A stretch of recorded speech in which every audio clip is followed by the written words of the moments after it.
Hi, everyone. Welcome. Thanks for joining us. We'll get started in just a minute.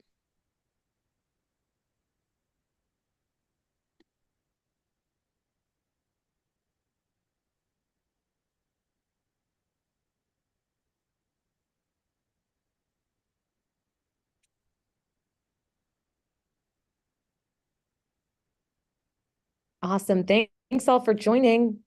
We're going to give ourselves one more minute to get started.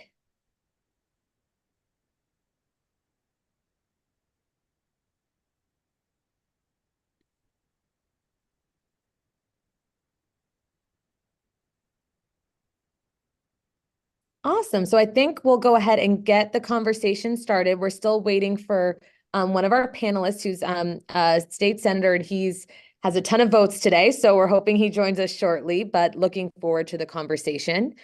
For those joining us, we'd love for you to please utilize the chat during today's conversation. Please introduce yourselves, your role, and where you're joining us from. And also, if you have questions for our panelists throughout the conversation, please put them in the chat and we can respond accordingly. Well, with that, I will get us started. So hi, everyone. My name is Taylor Mag, and I'm the Director of Workforce Development Policy for PPI. I lead our New Skills for a New Economy project, and I would like to welcome everyone to our 5th webinar in our Future of High School series. This series is done in partnership with my project, as well as the 74 and PPI's Reinventing America's Schools team. For brief background, PPI is a think tank in DC that's mission is to create and promote bold and pragmatic policy solutions that solve America's most pressing challenges. Education and workforce are two issues the organization is highly focused on. That's why last spring we kicked off this series highlighting examples that are working at the intersection of these two systems to transform the status quo and integrate not only high quality academic coursework, but career learning and experiences as well. Throughout this series, we've highlighted college and career pathway models in PG County, Maryland, Purdue Polytechnic High School in Indiana, health career pathways in the northwest suburbs of Chicago, and many more. Today, we're headed to Colorado to discuss ways the state and its leaders are expanding high-quality career pathways in energy-related fields. This work is increasingly important, especially as our nation is bumping up against serious labor constraints for filling green jobs, facing challenges ensuring workers have the right skills for these positions. The conversation today will highlight the nonprofit Lyra's Climatarium Initiative, which brings together education, industry, and policy partners to build climate-related college and career pathways for young people across the state. Participants will also hear from school district leaders participating in Lyra's Climatarium work, as well as state policymakers who are championing legislation to scale these efforts through a seal of climate literacy, a high school diploma endorsement open to Colorado students. This conversation is critically important as it will inform reforms needed to ensure the U.S. education system adapts to meet current workforce needs with a focus on pathways that incorporate technical and durable green skills that will lead to greater economic opportunity for our nation's young people and, in this instance, help tackle our nation's climate crisis. So with that, I'm going to provide brief introductions of our wonderful panel, and we'll start getting into the questions. So first, we have Mary Sewell, who is the CEO and founder of Lyra. Mary, I know you have such a robust background in this space, so please, in your intro in your Q&A, please provide more of your great background to our attendees today.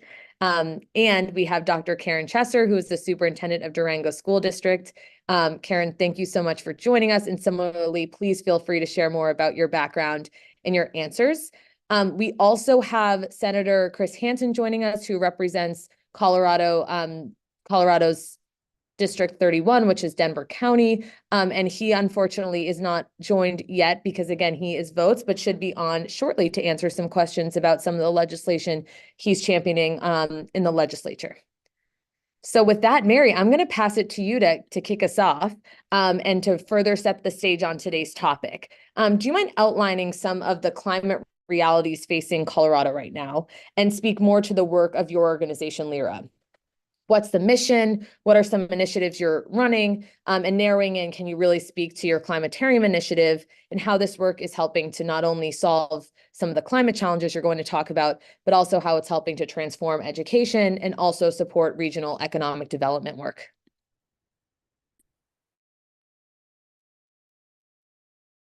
Absolutely. So, Taylor, thank you so much for creating this opportunity. Senator Hansen is also just joining. So, hi, Chris. Hi, Karen. Yeah, I'm happy to talk about our work and why we think what we're doing in Colorado is of interest and could be hopefully instructive to other locations and places. So, Colorado, like many states in the country, like maybe probably every state in the country, is feeling the impacts around climate change. And because we are a rural state that is both agriculture and tourism and recreation, it's really impacting our economy. And we are seeing, as we sort of look forward, all the ways that could really change us as a state. So an example is Jobs for the Future recently created an assessment tool to analyze climate and economic resilience in all states. And so using data about climate patterns, housing, transportation, employment, demographics, and the political landscape, Colorado came out as something that is considered a critical state. So we are high risk. And that's because, if you know much about the West, we're seeing forest fires, our snowpack is changing, which impacts both our winter recreation industry and also our summer recreation industry, like with river rafting. Forestry is dramatically changing. Agriculture is very much changing. So we are a state that is seeing on so many different fronts as early as now, like what is going to only probably increase and deepen around climate. And we want to help our state really be resilient economically, and also because we care so deeply about education that we are creating these educational opportunities for our kids. So Lyra, our work is that we support local communities and people really close to students and students themselves to create more educational opportunity.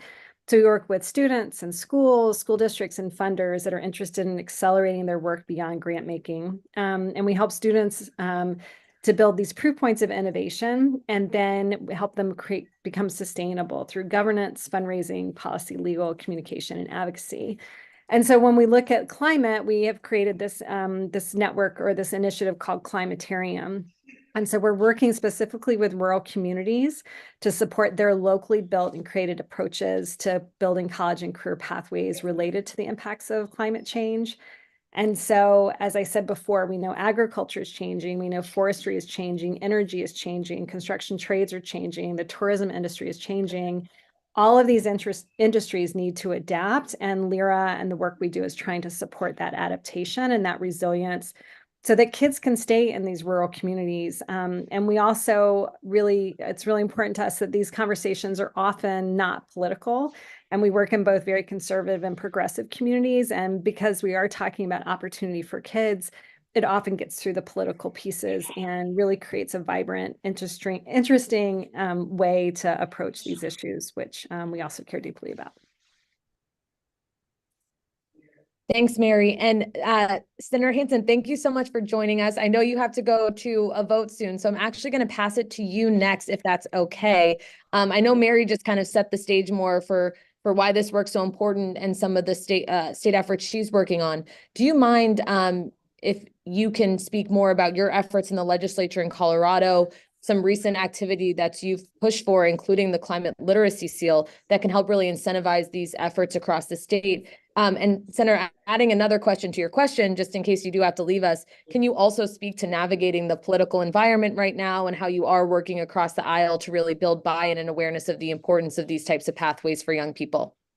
Yeah, Taylor, thank you. Two super important questions, and appreciate you letting me go next because I think I'm going to get pulled back in to start to continue some votes here at the Capitol. We're in the final about 15 days of the session, and it's pretty intense right now. But I'm so glad to be able to join you for a few minutes. It was wonderful to work with Mary, work with wonderful superintendents like Dr. Chesser, and across the state trying to put together a piece of legislation around creating the climate seal. We've done this in some other areas like civics or biliteracy, and so it just seemed like a natural fit to extend this into climate and conservation education, experiential education that our students so badly need and want, and to support the efforts of places like Durango that have already been down this track and make that more broadly available across the state. So that was really the idea behind the seal of literacy legislation. I'm so glad to get that to the governor. It's signed. It was really amazing effort this year to get that on the books, and I'm hoping that lots of other states will be able to use that approach. This is very close to my heart. One, I've got two boys in high school who care deeply about the environment and experiential education in the outdoors. And I want them to be prepared for their careers in the future. And I certainly wanted this to be available for students all across the state. On your very good political question, I have found, like in all of our lives, right, it's tailoring the message to the audience.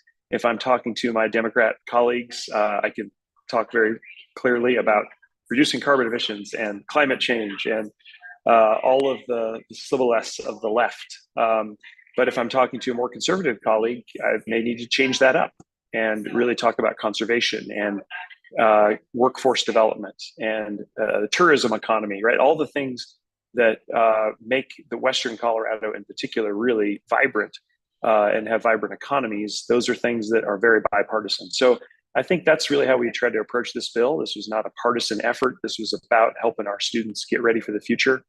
And so that's really what we focused on, and really happy to have been a part of it. And I'm getting a text from my chairman right now that I have to go back and vote. So thanks for squeezing me in. I am sorry to have to run, but you are in very capable hands here when it comes to Colorado.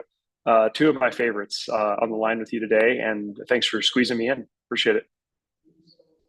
Thanks, Chris. Thanks, Chris. Thank you so much. And good luck with the votes. Awesome. Well, I'm so glad we got a chance to hear from Senator Hansen, and I'm so glad he's voting right now and making more great things happen for Colorado. So I'm glad we got to see that in action. Dr. Chester, I'm going to pass it to you next to kind of expand on what Mary was saying, but also then Chris was saying as well. You and your district are part of this Climatarium Hub effort, which is really focused on the Southwest Colorado. It's called the hub is the Southwest Colorado Education Collaborative.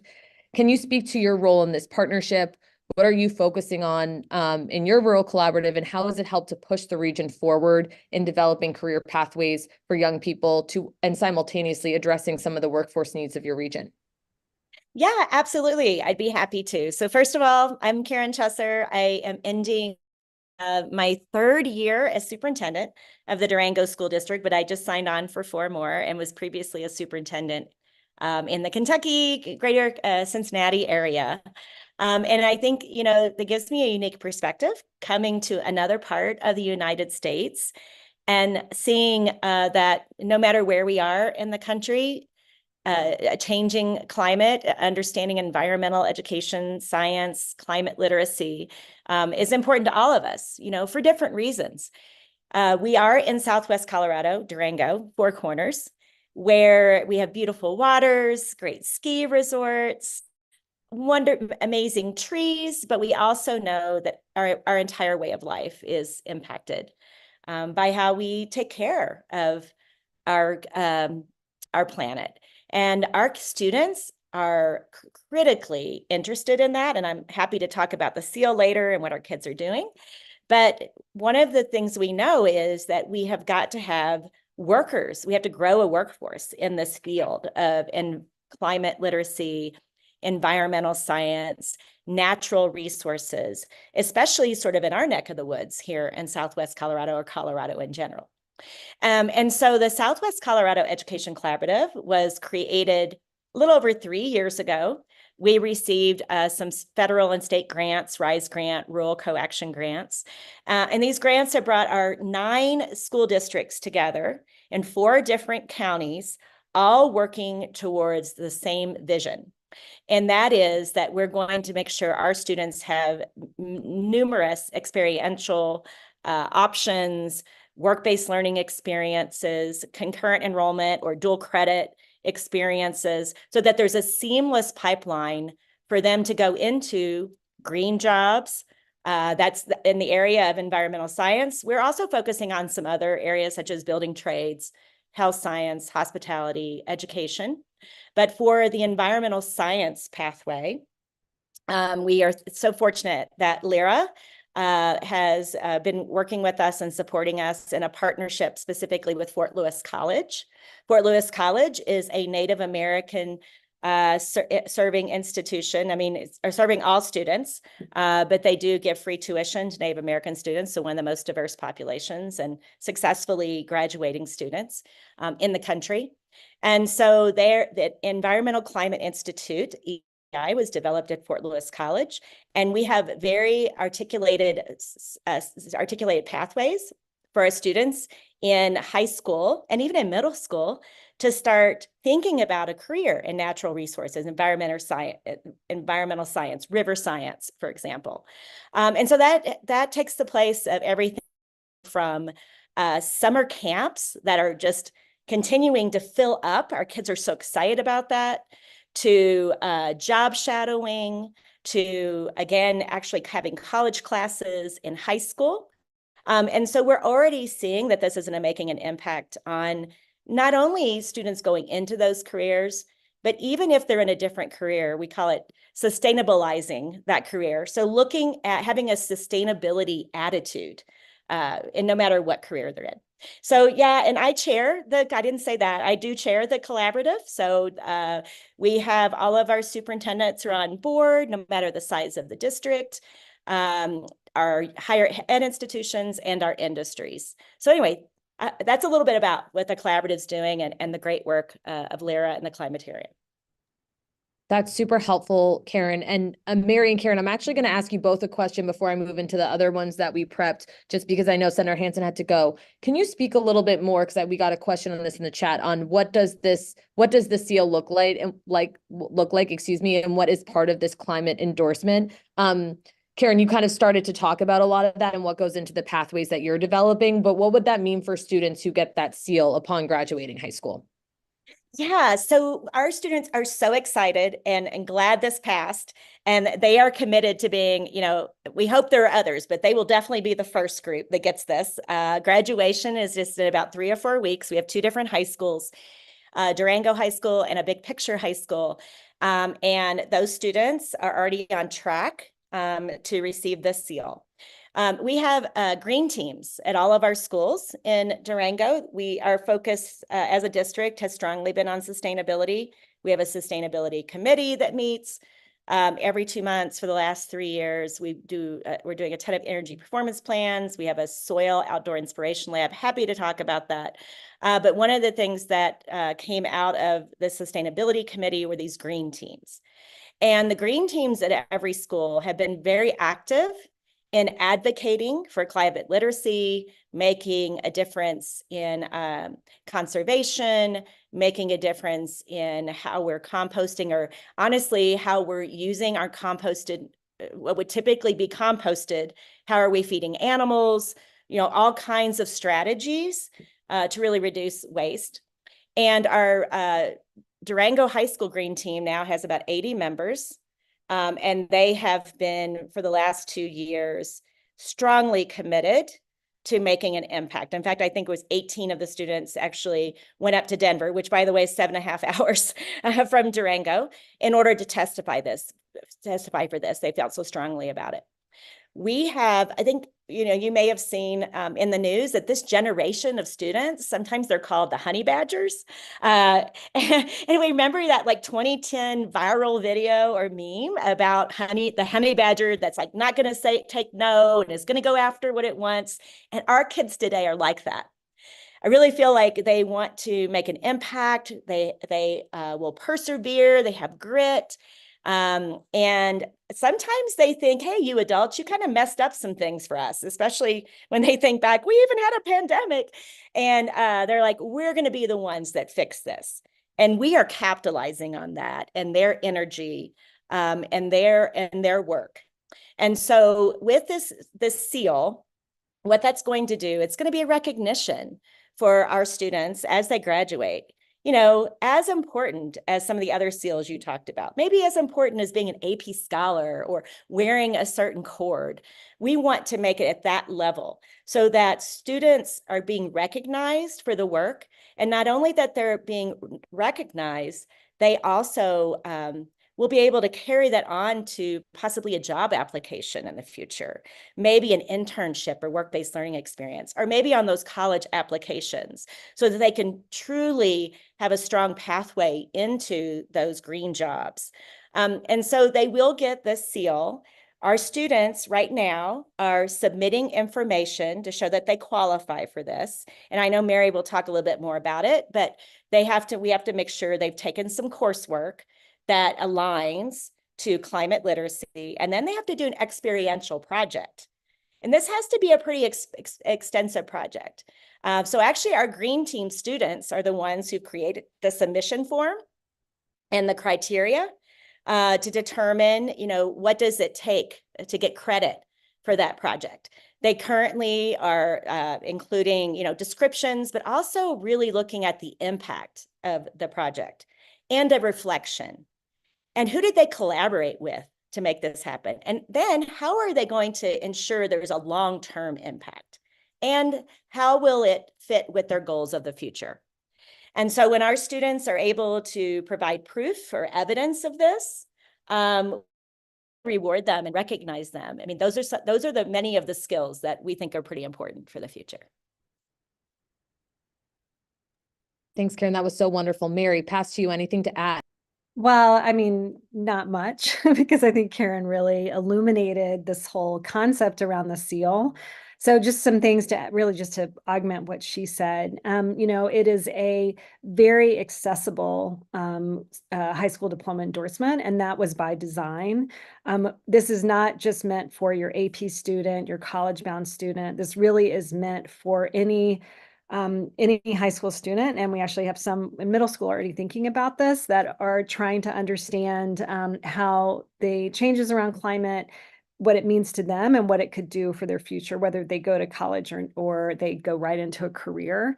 So the components of the seal, and Karen already said this, but I'll just reiterate it. There's two coursework pieces. One is just a science course that can actually be part of the high school science requirements that are in the state of Colorado.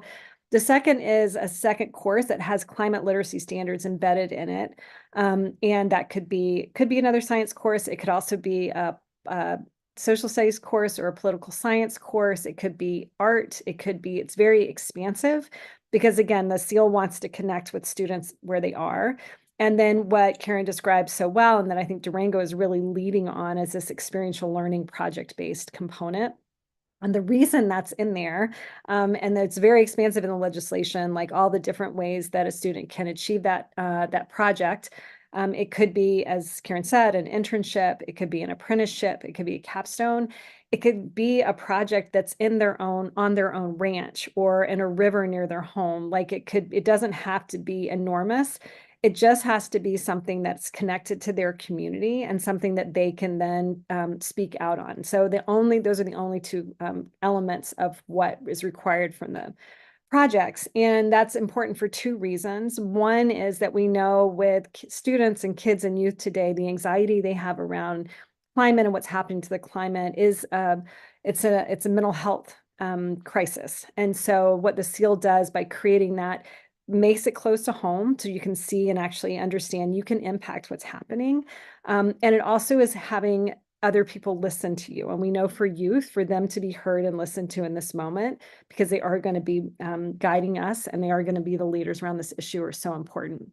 The other thing that I don't know if you heard in what Karen said, but is really important in the way that this has been structured, is there are not standards, climate stated standards in the seal. It really is up to a school district to look at the norms and the culture and the social pieces in their own community, trusting educators, trusting education leaders like Dr. Chesser to say, this is what this means in Durango. This is what this means in Yampa Valley for some of our other sites.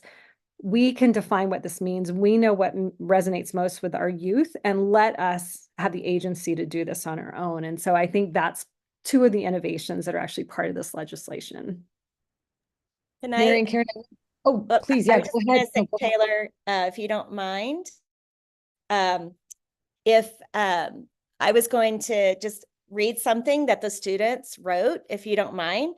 So they tried to take information about the seal and do a fact sheet for other students to encourage them to get on board. And I thought this was beautiful. A couple of the things on their fact sheet that gives credence to this idea of the seal. They said, we deserve an education. Climate change is inarguably the greatest crisis our world faces today.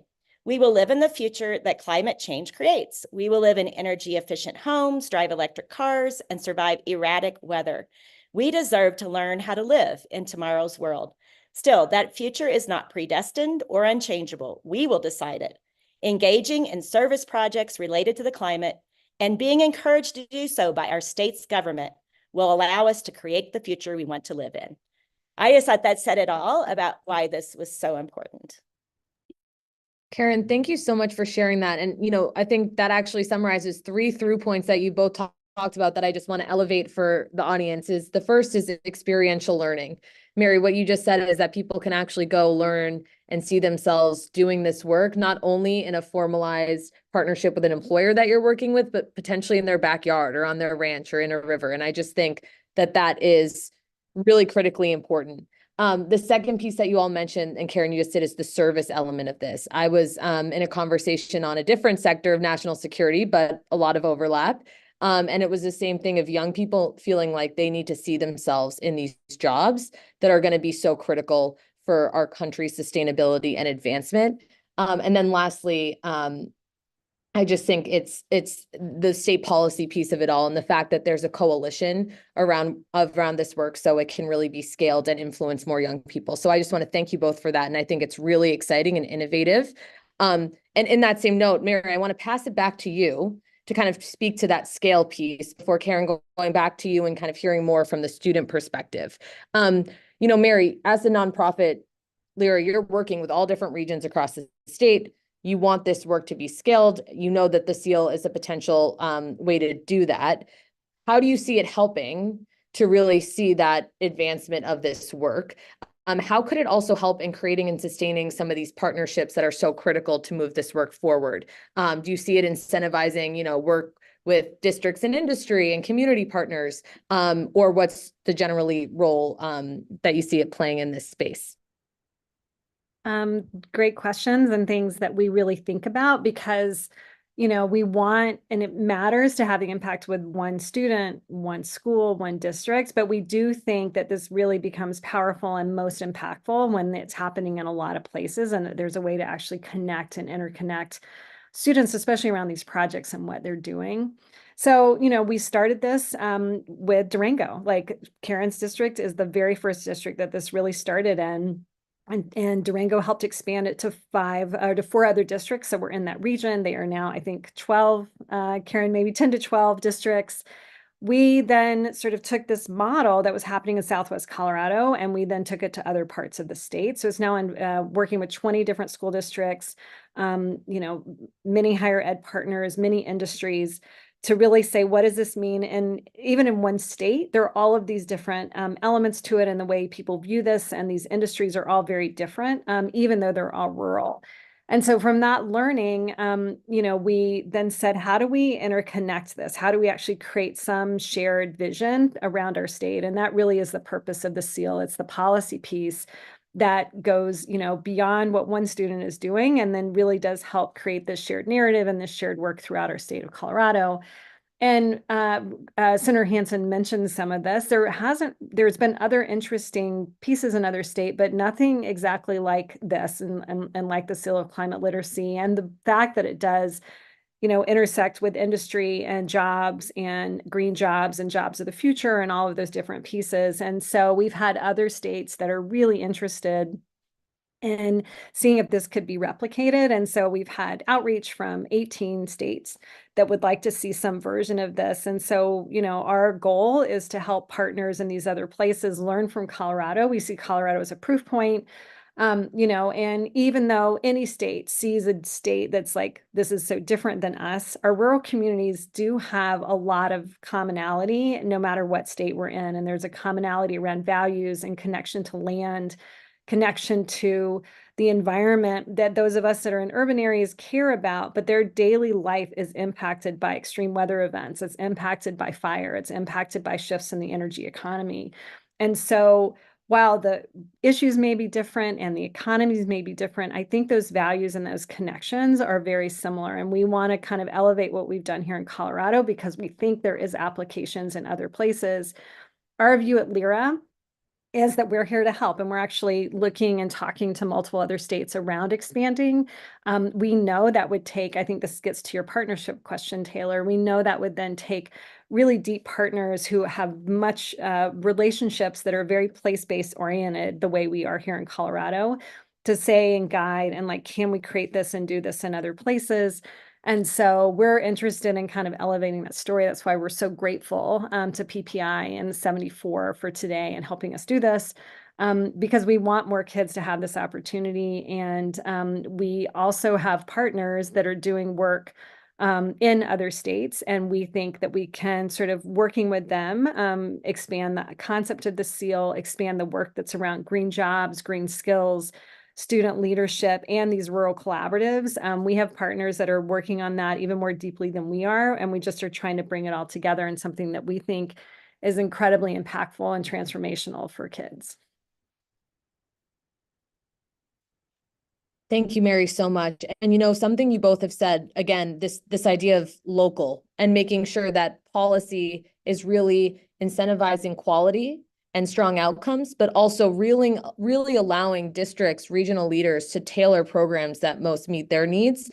So Mary, I really love that point that you made. It's like, yes, let's replicate, let's make this applicable in other states and maybe even look nationally eventually once we see how it's working. But then how do we also create this opportunity for different contexts, which we know exists across different states in the country? So that's really important. So thanks for saying that.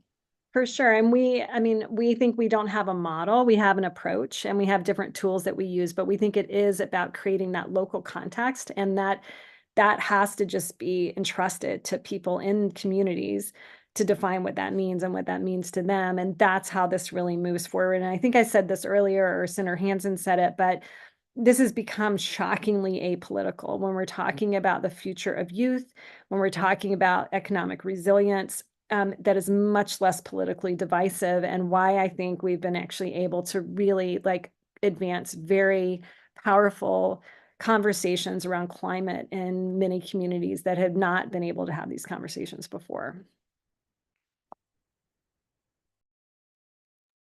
Thanks, Mary, for that.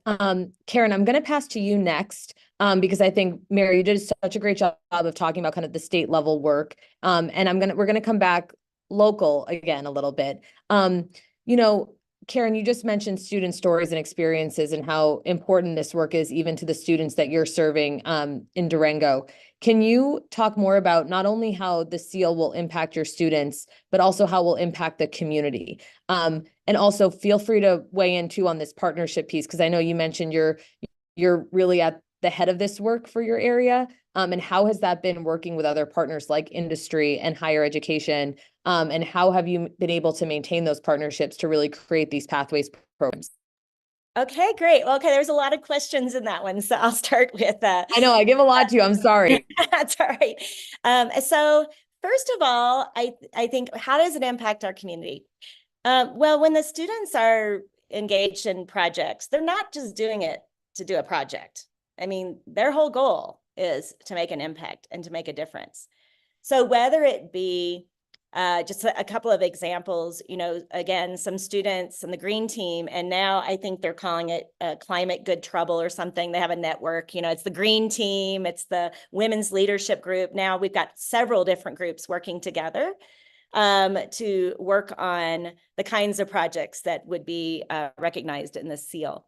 So we have students doing everything from coming to school board meetings and advocating for solar, to students going to middle and elementary schools and mentoring those students and helping them get started on their plans, to, you know, even going to Denver and testifying for this bill. So those are some examples of that. I would say that, of course, that's making an impact in the greater community. So it's not just about, even though Durango School District actually covers 1,100 square miles, but, you know, it's not just our rural and mountain resort town area. I mean, this is going to have far-reaching impacts, we hope, in the whole state. But I just want to give an example of a project that one student has been engaged in at our Big Picture High School for 4 years. That is also an example of one that can have a huge impact. So Michaela And Michaela wouldn't mind if I say her name. We're just so proud of this project. The big picture high school model actually has students working in internships every Tuesday and Thursday. So it's a unique model, non-traditional. And when Michaela started, she thought she might want to go into cosmetology. So she went to a salon to work that freshman year internship, decided she absolutely hated it. But you know what she loved? Taking care of the plants there. And she got so excited about learning more about plant science that she has become an expert on hydroponics. Not only has she created her own hydroponics tables, she's been doing this training with others now for 4 years. She mentors students in our middle and high school and the elementary schools. She actually is helping our food services department use hydroponics to grow their own greens for our cafeterias. And so Michaela will be graduating this year. She actually is now in our student. We have 4 school board members that are students, and she's one of those. Again, and so she's taking this idea of how can I make a difference in, first of all, just in my school, and then expanding it to an entire district, now feeding 5,000 students, to now taking that to the next level and, pursuing a post-secondary degree to really focus on this. I think we'll see some patents from Michaela here in a few years, as well as articles and research with this full-on, vision to find ways to grow without, the types of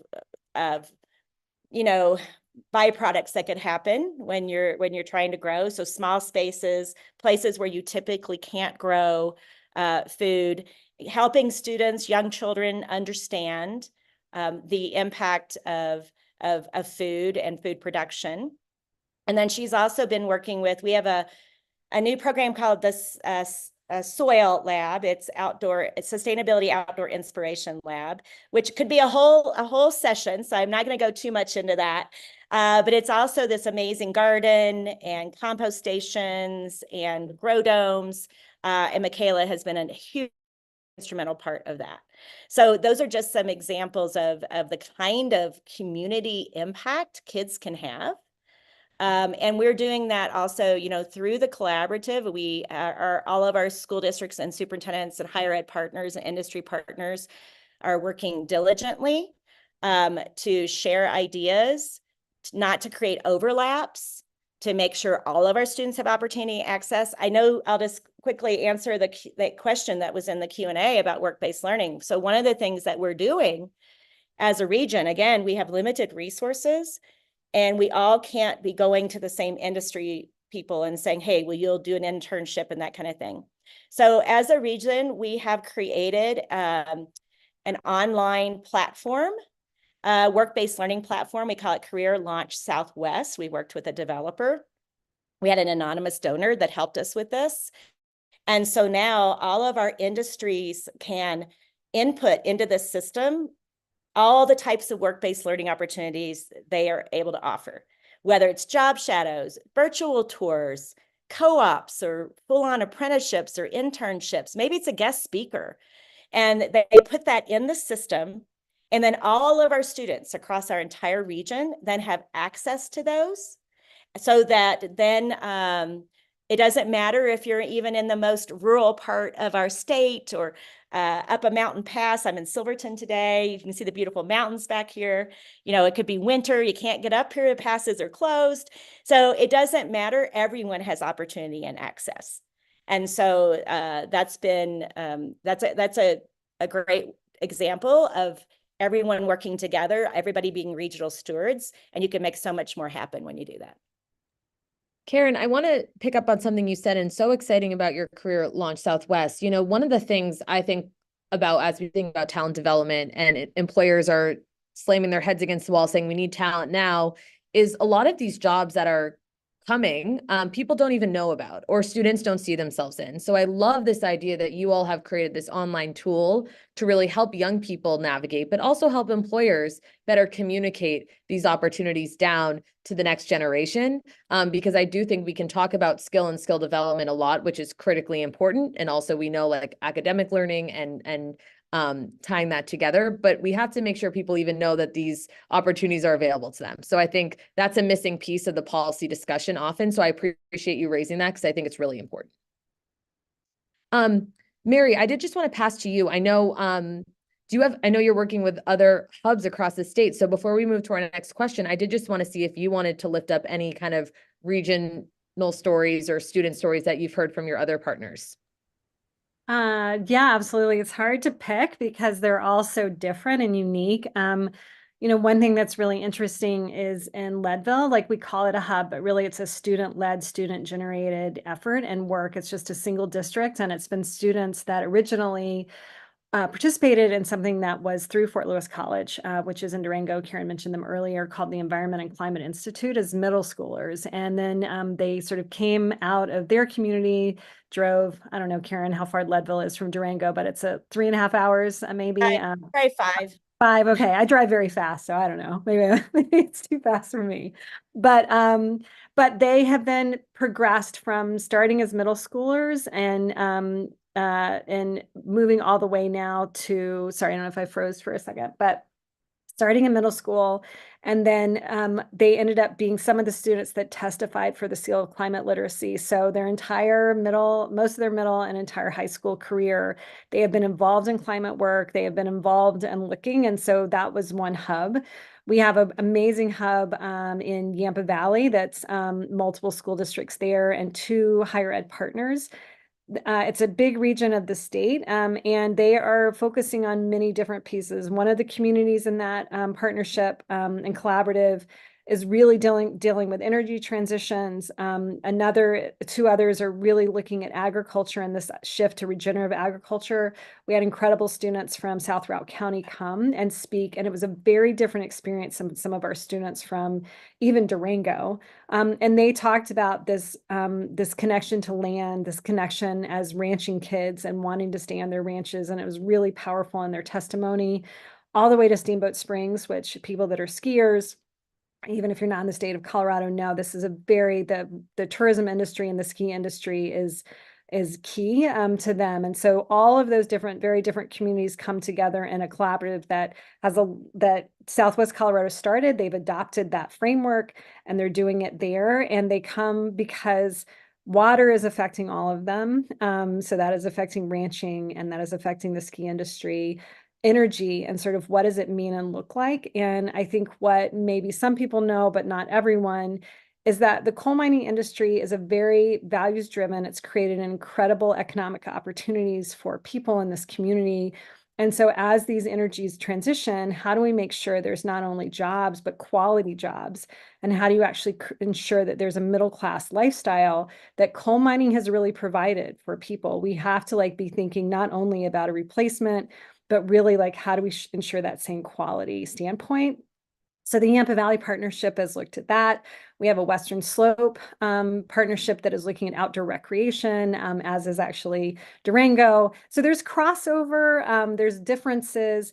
One of the things that's really intriguing and interesting about the rural collaboratives, even separate from the climate work, and Karen also talked about this, you can put other pathways, you can build those in there. Once you've created a coalition of multiple rural school districts who are committed to thinking about economies of scale and doing things for students they couldn't do individually because they're just too small. There is so much you can do around healthcare, around construction, around different fields. What we would say at LIRA, because we are so connected on the climate piece, all of those fields need to become green. All of those jobs need to have green skills, whether technical green skills or durable green skills embedded in them. So for a construction trades program, what does that mean for solar panels? Weatherization is a massive potential need in our economy in Colorado right now, much coming from some of these incentives that are coming from the federal government. So those are pieces that are existing pathways in a lot of places that can be green skilled and green jobs. And, there are many people working on this. Lyra is one of them. And we're trying to actually really sort of help, not just have this conceptually, but on the ground implementation wise, like what do these districts need to actually be providing that? So long way of saying our hubs are all very different, but there is this commonality, and the power of rural communities coming together in rural school districts creates so much more for students, for these economies, but for teachers and educators who sometimes you're the only environmental science teacher in your whole district. So if you can be working with other districts, you can meet a colleague, who can work with you and help you. And so we want to really incentivize that as well and create these great collaboratives. And there's just no example better than Southwest. So I'm so glad Karen's here. But that was the first for us in Colorado, and others have taken that model and adapted it, but it's super powerful, and hopefully others will look at it.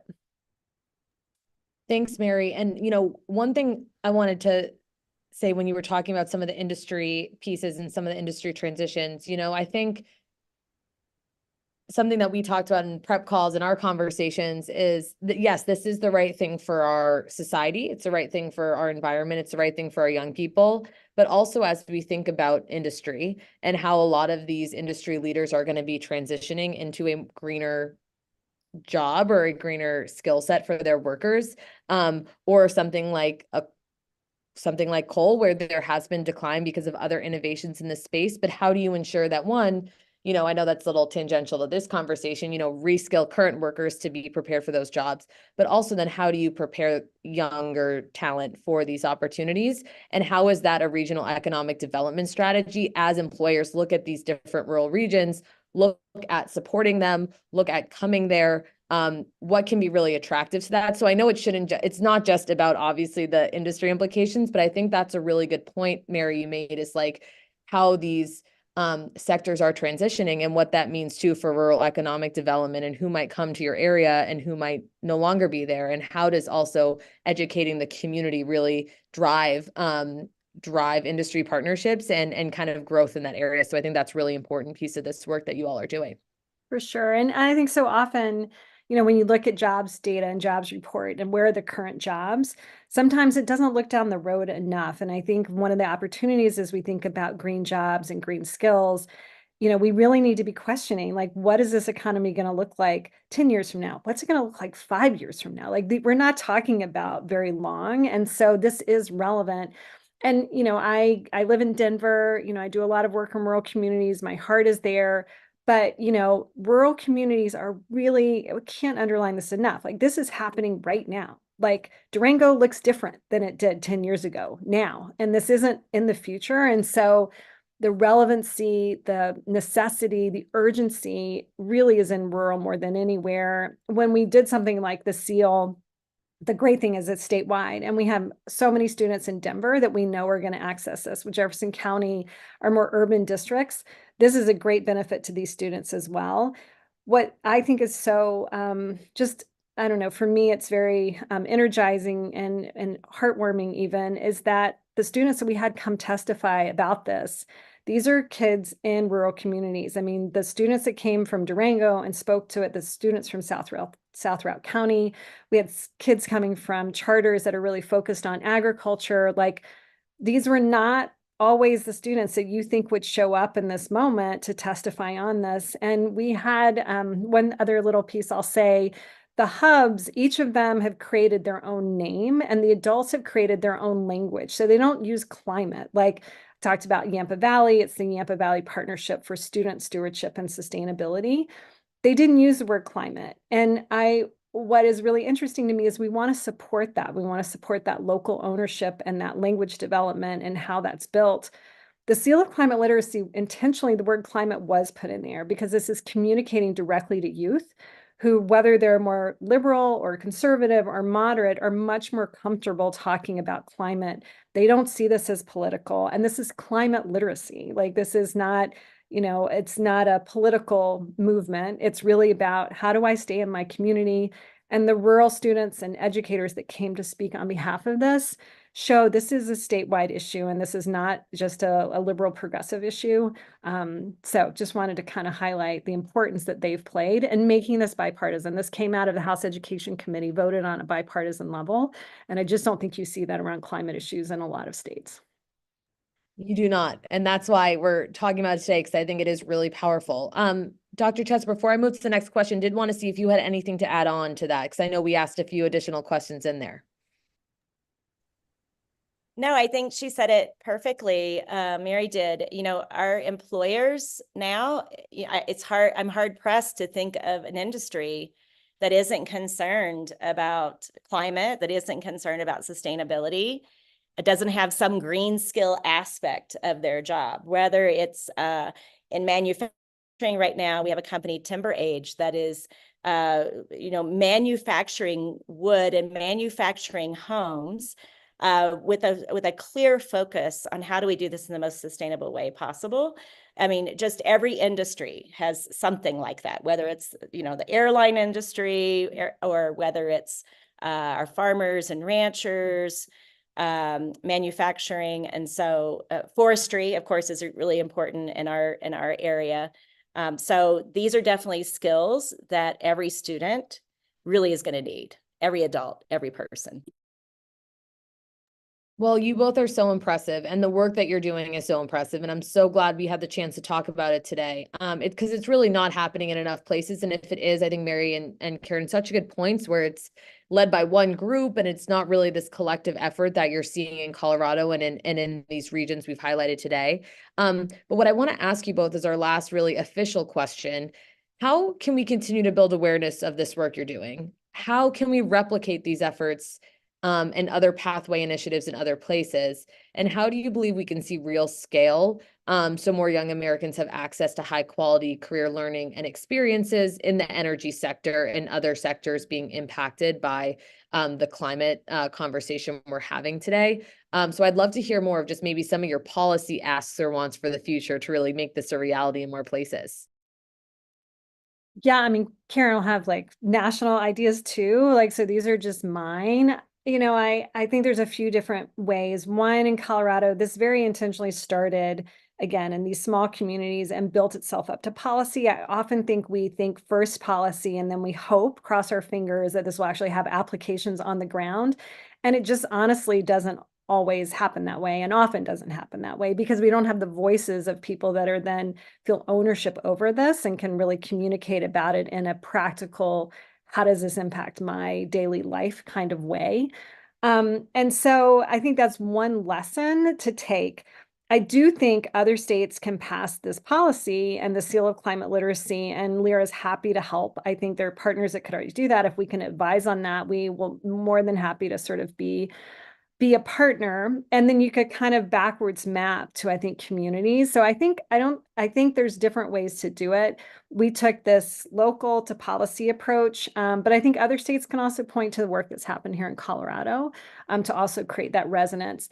Regardless, and this is just my belief, you need to have a community-based approach, voices, advocates for this. And so regardless of whether you start there or in there, you have to have intentionality to make that happen. And I think that helps our kids, because these issues do seem overwhelmingly big. Like sometimes when you talk about climate change, people are thinking about this as something that's happening in a different continent, and you see the impacts and the displacements of people or animals, and it feels overwhelming, and it is so enormous. I think taking it to one student and a project they can do on the riverbanks of the Animas River, or that they can do in a forest, or they can do on their ranch, it not only gives them a sense of agency, that story is compelling to other kids and other youth. And so the other way to spread this is simply to have youth hear what other youth are doing in other places. And that's not just something that LIRA wants to do. I think there are a lot of organizations that are already trying to figure that out. And so we would love for the Colorado Stories to really, inform that, be part of that big narrative. And that's when I think we really get to systemic change. We actually connect these kids to each other and their stories and experiences to one another. Yeah, I mean, I would say yes, a ditto to everything that Mary said. You know, I do think that we could work with some national organizations that are committed to climate literacy, whether that be the U.S. Forestry Council or you know, other sort of national organizations, national parks. But also we do have some education organizations that would be great to involve. The North American Association for Environmental Ed, NAAEE. They also have, I'm the Colorado rep for the Superintendent's Environmental Education Collaborative. There's a rep in every single state, and working through that so that people in districts around, school districts around the country can share ideas. There's Project Learning Tree, Project WET, Project Wild, all of these different curricula that you know, these ideas could be embedded in that the students could share, or 4-H, you know, you think about existing organizations that it would be, you know, much more efficient and productive if we all were working on some of the same projects instead of everyone sort of reinventing the wheel. Definitely a firm believer in sharing ideas. You know, we do have national education conferences every year. You know, getting these ideas on, you know, on sessions in each of those, just a little bit at a time. And then our students, again, they do amazing work. I think we involve them as well. Do they need to testify on a national level? Do they need to start at their post-secondary institution if they go, or to their workplace, maybe some sort of initiative at their work? So there's so much potential, but I think doing things like this, Taylor, and the 74 getting the word out. I saw someone was here from the Getting Smart, maybe podcast group.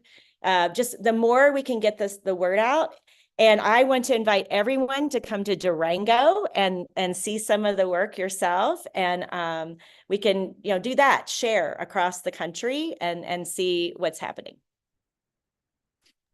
I think you both, thank you for sharing those ideas. I think it's so true. And I'll do the plug of, you know, I really do believe, and this is something I know Mary and Karen, you're both working on, is like the reinvention and rethinking of our K-12 systems as well. You all are already doing this and creating these pathways opportunity, but still that's not happening in enough places. So how can we really encourage our education systems to be able to provide that, knowing that there's, you know, that takes a lot of capacity and resources that usually aren't, you know, easily available, and also those partnerships that we know are critical for that. So I think ways that policy at the state and federal level can really encourage more of that through investment, through encouraging partnerships, through creating testing and competitive grant programs that can really test these new models and thinking, so we know what works and then we can really scale it, I think is going to be critically important. And so I'm so happy that Colorado is already spearheading a lot of this, so national leaders can look to you all as they think about their next steps and efforts. So with that, 2 minutes left, final round. I just want to give you both a chance to say any, you know, rapid fire, any final thoughts that you'd like to leave the audience with today, including a point or a policy idea that may have not been covered this far. Well, I'll go first. I just want to echo what Karen said, and also Taylor, to thank you. Thank you for the op-ed you did, really lifting up the Colorado story and just the work of PPI and the 74. You know, I think we think a lot about policy and we think about legislation. There's also policy that can happen at the administrative level or executive level within state government. And so excited for work like Jobs for the Future and JFF and the work they've been doing.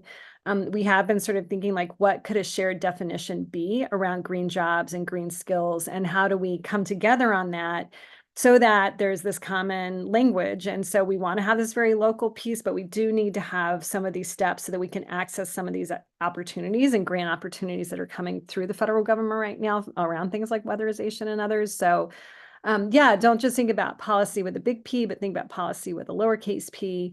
That would be one thought. I love that, Mary. Dr. Tesser, last words. So my last word is trust those honey badgers. That's all I got to say. They're going to change our world for the better, tackle all the wicked problems. We just got to have to give them the tools and get out of their way.